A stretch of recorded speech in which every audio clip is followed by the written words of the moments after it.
Hi, this is Gary with MACMOST.com. Today, let me show you 7 ways to get weather on your Mac.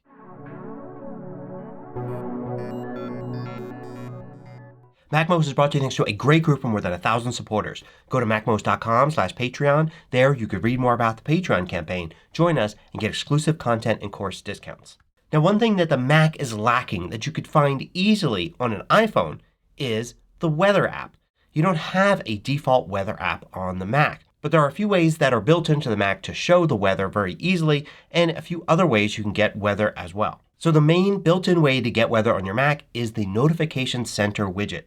This is the closest we come to a built-in app. It's not quite an app, it's a widget, but all you need to do is click on the time and date at the top right corner to bring up the Notification Center, and here you'll see your widgets, and one of those widgets by default is weather. So you can see it right here, and you can change it to one of 3 different modes. Let's control click on it and we can change it to medium, and you can see it gives you a few hours into the future. You could also change it to large, and then you get a list of hours and the forecast for the next few days. Control click on it and edit at the top there to change the location. So you just click on the location there and search for the town that you're in or something close by. And also, of course, if you go in and select Edit Widgets, you're in Edit Widget mode. And you can do lots of different things. Here you can click on this and change the location. You can change the size of this just like before, control clicking or 2-finger click on the trackpad, right click on the mouse and change the size. You can move it around. You could even add multiple ones. So here we can go to Weather on the left there, and I could have this small one here at the top, switch to the large one and add that at the bottom. So now you get a quick view of the weather at the top and scroll down to see more. And the Notification Center is easy to bring up by clicking here on the time, or in System Preferences you can set 2 other ways to get to it. One is under Trackpad. If you're using a trackpad, under More Gestures there's a Notification Center swipe that you can turn on and use that. You can also go into Keyboard Shortcuts, and under Mission Control there's Show Notification Center, and you could set a keyboard shortcut and activate it. Now, in addition to Notification Center, you can use Spotlight to bring up weather. So use Command Space to bring up Spotlight, and then if you just search for weather you'll come up with a variety of different things including apps, files, and all of that. But if you scroll down enough you'll see just a category here, weather, and you can select that. And that will give you the weather forecast. You can go right to it by typing something like weather here. And then it shows you the summary there. A tab will enlarge that. Or you can do weather forecast and it brings you there as well.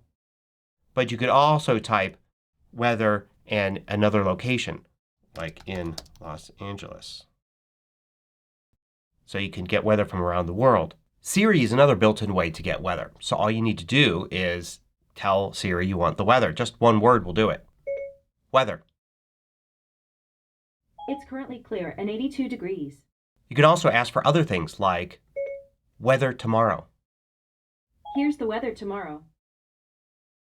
If I click on the question mark there and I scroll down and look for weather, you'll see it give me some suggestions of other things that I could ask. So I can go by location or ask for a specific thing like the sunrise time. There's one other app that actually brings up weather, and that's the Maps app.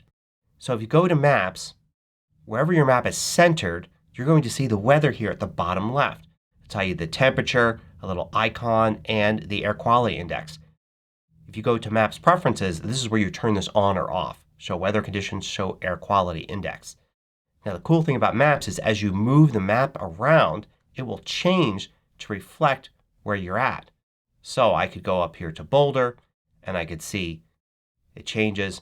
I can go way up north here and see the forecast there. Weather might not be available in every single area around the globe, but for most major locations it should show something here. Now all of these built-in ways to look at the weather have one thing in common. You can click on them to go to a web page for more information. So for instance, under the Notification Center, if I click here, it will open up weather.com. Likewise, in Spotlight, I could go down here and you see more on weather.com and you can click that. In Siri also there's a link to get more info on the web. Even in Maps you can click here and it will go to the web. So of course another way to actually go and view the weather is to go to a web page. There are tons of sites that tell you the weather. You've got weather.com, you've got Weather Underground, probably dozens of other national sites. You've got the National Weather Service. You've got all of your local TV stations, newspapers. They probably all have a page for weather.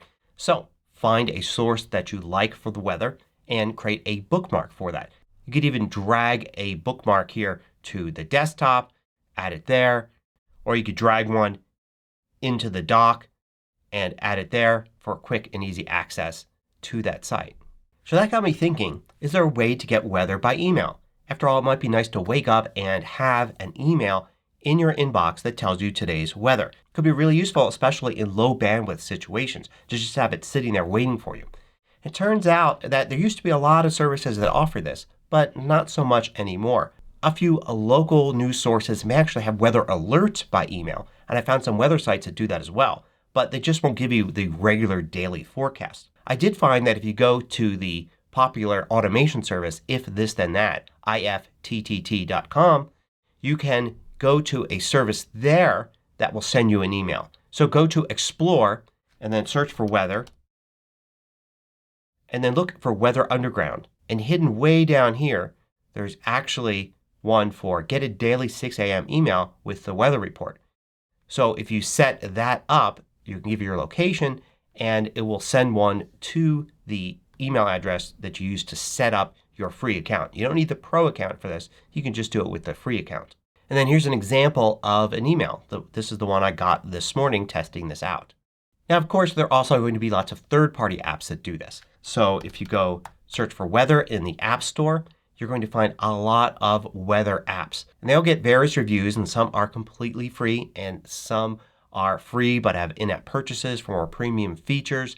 They all seem to basically do about the same thing, although some of them like to put the weather in the menu bar while others are kind of a complete app that you launch, or maybe they show on your desktop in some other way. As an example, I tried this little one here, Weather for Status Bar. It was completely free and I added it and you can see it appears here. I haven't set a location yet, so I will go to Preferences here, look up Denver, and you can see it kind of confusing here which one you want, but you can get to it, set the units, save it, and you can see it gives me my weather. A quick click there gives me a nice little current weather status. And I'm sure some of these other ones give a lot more information in terms of forecasts, maps, and things like that.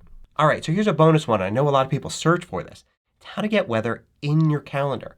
After all, if you start your day off by looking at your calendar to see what you've got going today and what's coming up later this week, it might be handy to have the weather there as well. And since you can subscribe to third-party calendars, you would think that companies would provide weather in those third-party calendars that are automatically updated.